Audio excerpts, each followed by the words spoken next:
এদিকে আবার ফিরবে আওয়ামী লীগ। নেতাকর্মীদের নতুন নির্দেশ দিল শেখ হাসিনা। 16 তারিখেই নির্ধারণ হবে আওয়ামী লীগের ভাগ্য। এদিকে 16 তারিখ থেকে আবারও রাজপথে নামার ঘোষণা দিল শেখ হাসিনা।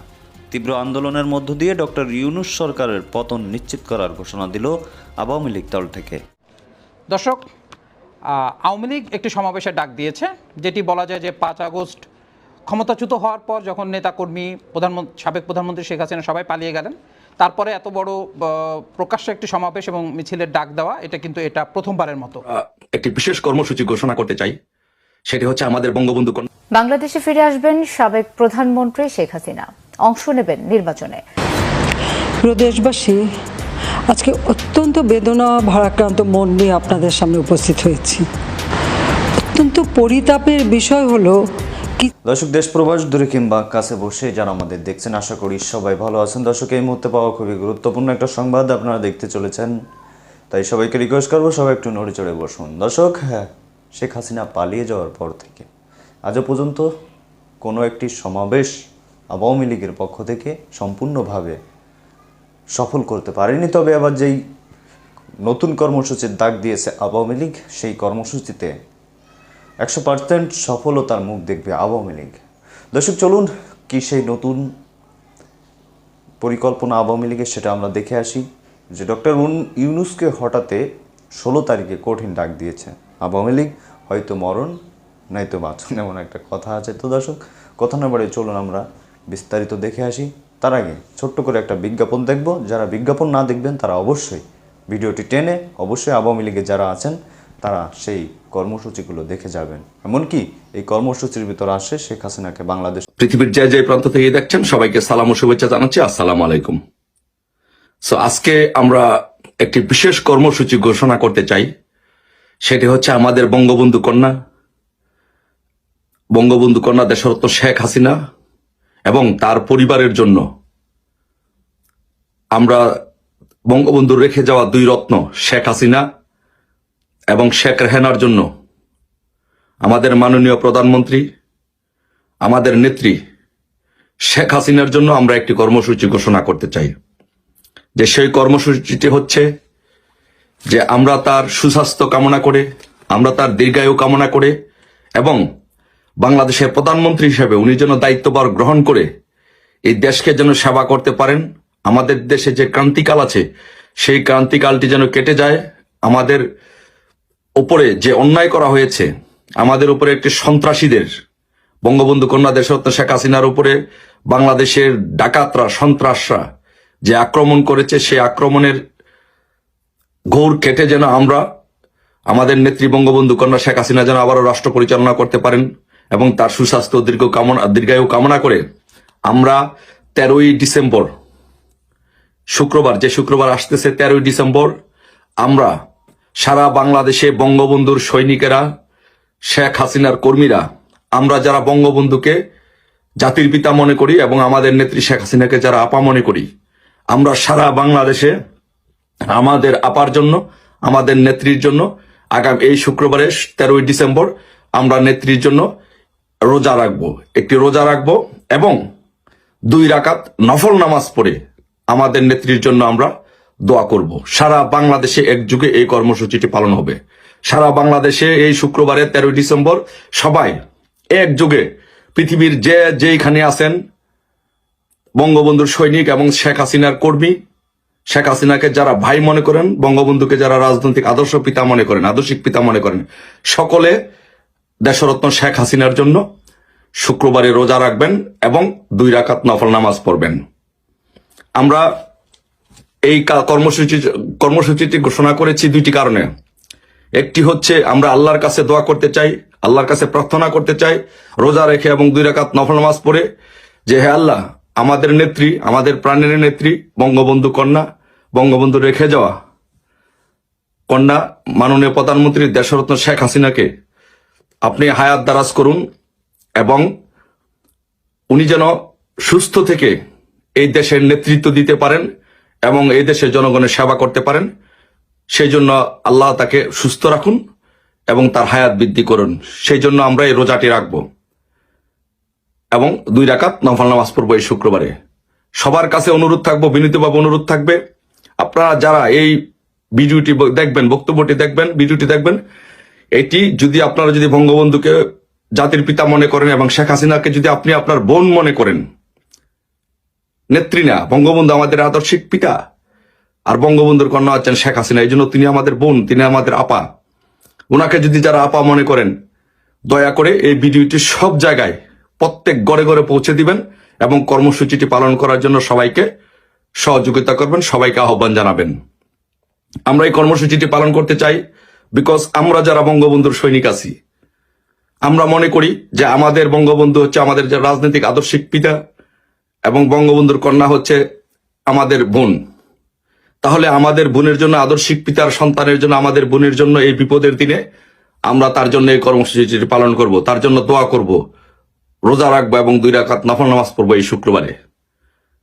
আমরা আমাদের একজন মুরিদ যেমন তার পীরের কাছে তার সবকিছু সঁপে দেয়, একইভাবে আমরা রাজনৈতিকভাবে আমরা মনে করি বঙ্গবন্ধু আমাদের সর্বশেষ রাজনৈতিক আশ্রয়স্থল, সর্বশেষ ঠিকানা, এবং তার কন্যা জীবিত যেহেতু আছেন, তার কন্যাই আমাদের সর্বশেষ রাজনৈতিক ঠিকানা। আমরা সাম্প্রতিককালে দেখেছি যে কিছু মানুষ বঙ্গবন্ধু কন্যাকে নিয়ে, কিছু সুশীল মানুষ বঙ্গবন্ধু কন্যাকে নিয়ে কিছু আজে বাজে বেশি অতি সুশীল কথাবার্তা বলার চেষ্টা করছেন। তাদেরকে হুঁশিয়ারি করে উচ্চারণ করে দিতে চাই, শেখ হাসিনা কি ফুরিয়ে গেছে? 5ই আগস্ট শেখ হাসিনা এবং আওয়ামী লীগের বিধ্বংসী পতনের পরে শেখ হাসিনা নাই হয়ে গেছে, শেখ হাসিনা শেষ হয়ে গেছে। অনেক রাজনৈতিক বিশ্লেষক এ কথা দাবি করেছেন। তারা বলেছেন যে শেখ হাসিনা যে বয়স এবং তার ইমেজের যে পতন ঘটেছে, শেখ হাসিনার পক্ষে নতুন করে তার ইমেজ তৈরি করা সম্ভব হবে না, বা তাকে আবারও বাংলাদেশে ফিরে এসে তার দলকে রাষ্ট্র ক্ষমতা নিয়ে যাওয়া তার পক্ষে কোনোভাবেই সম্ভব হবে না, বা দেশের বাইরে বসে শেখ হাসিনার পক্ষে বাংলাদেশের রাজনীতি পরিচালনা করা কোনোভাবেই পসিবল হবে না। কিন্তু আপনারা যদি যুক্তরাজ্য এবং যুক্তরাষ্ট্র আওয়ামী লীগে শেখ হাসিনা যে বক্তৃতা করেছেন, সেই বক্তৃতাগুলো আপনারা শোনেন, যদি এক নিরপেক্ষ মানুষ হিসেবে আপনারা সেই বক্তৃতা শোনেন, তাহলে আপনাদের কাছে মনে হবে যে শেখ হাসিনা ফুরিয়ে যাননি। যদি আপনি শেখ হাসিনা হেটার না হয়ে বা শেখ হাসিনার লাভার না হয়ে নিরপেক্ষভাবে আপনি শুনতে চান তার বক্তৃতা, আমার মনে হয় আপনি চমৎকৃত হবেন। কারণ একজন মানুষের এত বড় একটা অপমান বা আঘাতের পরে তিনি যেভাবে দেশ ছেড়ে দেশের বাইরে চলে যেতে বাধ্য হলেন, তার প্রাণ নিয়ে পালিয়ে বাঁচতে বাধ্য হলেন, তিনি কি করে বাংলাদেশের একেবারে বর্তমান সময়ে যেসব ঘটনাগুলো ঘটছে, সকল ঘটনা প্রবাহ পুরোপুরিভাবে তার নখ দর্পণে থাকে। শেখ হাসিনার বক্তব্য আমরা অনেক শুনেছি। গত 1.5 দশক ধরে তিনি রাষ্ট্রপ্রধান ছিলেন এবং প্রতিদিন কোনো না কোনো অনুষ্ঠানে তিনি 1.5 ঘন্টা 2 ঘন্টা ধরে রাষ্ট্রীয় প্রোগ্রামে তিনি কথা বলতেন, এবং তার প্রতিটি বক্তৃতায় আমরা দেখতাম সেটা শুরু হতো 71 দিয়ে এবং 75 দিয়ে এবং 2004-এর 21শে আগস্ট দিয়ে, এবং বর্তমান সময়ে এসে একেবারেই বলা যায় ছকে বাঁধা বক্তৃতা তিনি করতেন। প্রায় প্রতিটা কথায় তিনি 75কে টেনে আনতেন, তিনি 24শে আগস্ট 24 নয়, তিনি 2004-এর 21শে আগস্ট তিনি টেনে আনতেন, এবং মানুষ অনেকেই বিরক্ত হতেন। যারা শেখ হাসিনা বা আওয়ামী লীগকে পছন্দ করেন তারাও এটা নিয়ে অনেক বিরক্ত হতেন যে এত কথা কেন তিনি বলেন। কিন্তু শেখ হাসিনার বর্তমান প্রেক্ষাপট নিয়ে, বর্তমান বাংলাদেশ নিয়ে, বর্তমান রাজনীতি নিয়ে শেখ হাসিনা যেভাবে আমেরিকার আওয়ামী লীগের অনুষ্ঠানে কথা বলেছেন, বক্তৃতা তিনি রেখেছেন, সেটা দুর্দান্ত লেগেছে আমার কাছে। কারণ শেখ হাসিনার কাছে এতদিন সবাই দাবি করতেন, তিনি যেহেতু সরকার প্রধান ছিলেন, বিভিন্ন সংগঠন বা রাজনৈতিক দল তাদের নানান দাবি দাওয়া নিয়ে শেখ হাসিনাকে তারা কথা বলতেন, শেখ হাসিনা সেটা উত্তর দিতেন সরকারে থেকে। শেখ হাসিনাকে কোনো দাবি করতে, কারো কাছে দাবি করতে আমরা শুনিনি, মানে 2008 থেকে 24 পর্যন্ত। কিন্তু গতকালকে শেখ হাসিনার বক্তৃতা শোনার পরে আমার কাছে অন্যরকম মনে হয়েছে।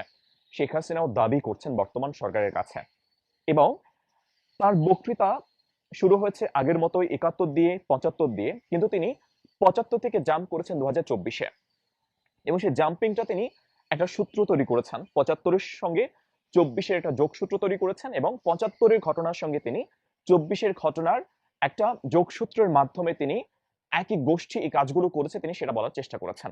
এবং সেই সাথে তিনি 24-এ এসে 24-এর ঘটনা কি করে শুরু হলো, প্রত্যেকটি ঘটনা তিনি পুঙ্খানুপুঙ্খভাবে ব্যাখ্যা করেছেন, এবং সেখানে তিনি তার নিজের মনোভাব ব্যক্ত করেছেন, এবং 24-এর ঘটনায় কারা দায়ী, কারা এই ঘটনা ঘটিয়েছে, তিনি তাদের বিচারের দাবি করেছেন, এবং তিনি বলেছেন যে এই আধার কেটে যাবে, সবার বিচার হবে। এটা শুধু আমি 24-এর ঘটনা পর্যন্ত বললাম, জুলাই আগস্টে। পরবর্তীতে শেখ হাসিনার আওয়ামী লীগের পতনের পরে যখন বর্তমান সরকার ক্ষমতা দেশ চালাচ্ছে, বর্তমান সরকার অধীনে বাংলাদেশে যা যা ঘটছে, সেটা সয়াবিন তেলের দাম হোক, আলুর দাম হোক, শিক্ষকের পদত্যাগ হোক, সরকারি চাকরিজীবী যারা আওয়ামী লীগ পন্থী তাদের চাকরি থেকে অনেকে বরখাস্ত বা ওএসডি করা, এগুলো থেকে শুরু করে সবকিছু একেবারে তার নখদর্পণে।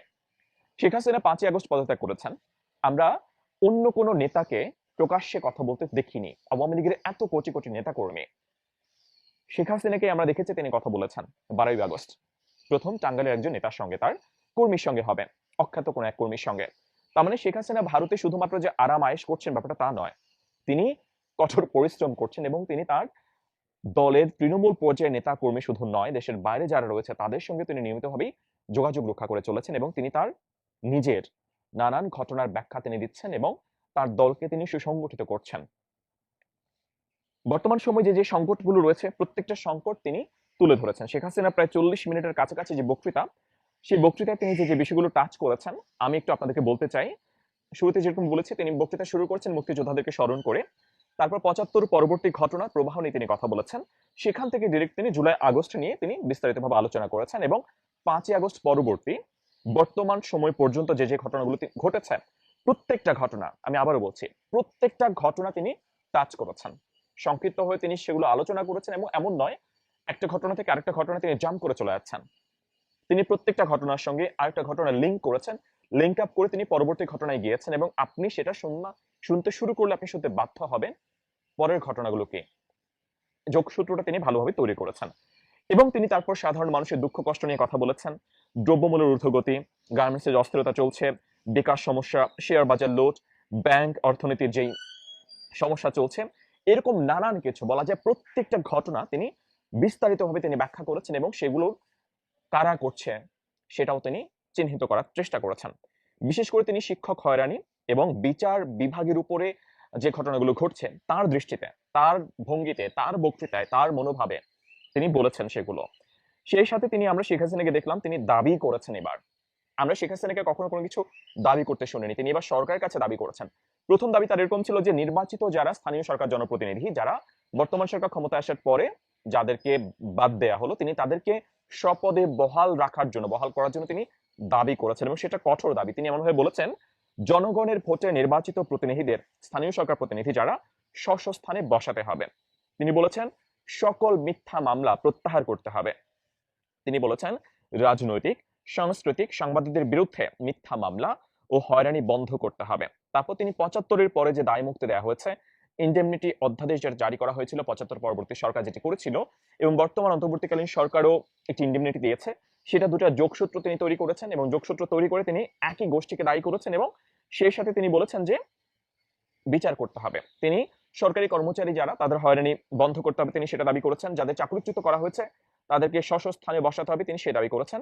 জুলাই আগস্ট ঘটনার তিনি পূর্ণ তদন্ত দাবি করেছেন এবং তাদের বিচার করার কথা তিনি বলেছেন। জুলাই আগস্ট ঘটনায় সমন্বয়করা কি বলেছিলেন, আওয়ামী লীগ সরকার কি ব্যবস্থা নিয়েছিল, সবকিছু, বা পুলিশ কেন গুলি করেছিল, পুলিশ প্রথমে রাবার বুলেট ছড়েছিল, পরবর্তীতে যখন পুলিশদের উপরে আক্রমণের ঘটনা ঘটেছে তখন পুলিশ জীবন রক্ষার্থে পুলিশ গুলি ছড়েছে, তিনি সেটা অস্বীকার করেননি। তিনি বলেছেন যে হ্যাঁ পুলিশ গুলি ছড়েছে, কিন্তু সেটা পুলিশ তাদের জীবন রক্ষার্থে, যেটা ওয়ার্ল্ড ওয়াইড হয়ে থাকে, সেটা শেখ হাসিনা দাবি করেছেন এবং তিনি বলেছেন। এবং তিনি বলেছেন যে পূর্ণ তদন্ত করতে হবে এটার এবং তাদের বিচার করতে হবে। শেখ হাসিনা কিন্তু জুলাই আগস্টের ঘটনার পূর্ণ তদন্ত চান এবং সেটার বিচার চান এবং তিনি পুলিশ হত্যার বিচার চেয়েছেন।